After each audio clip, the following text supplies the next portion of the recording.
Viral, aksi pria tiba-tiba tendang pengendara motor di Yogyakarta. Tengah beredar sebuah video yang memperlihatkan aksi seorang pria tiba-tiba menendang pengendara sepeda motor.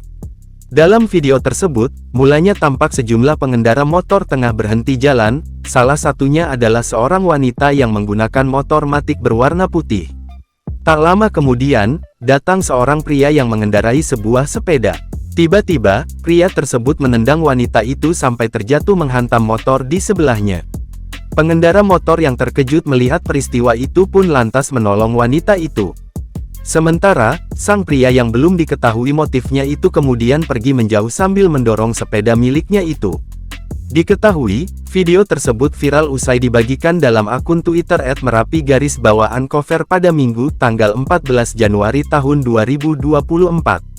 Dikatakan bahwa video itu terjadi di perempatan Jalan Selokan Mataram, Yogyakarta, pada Sabtu tanggal 13 Januari tahun 2024.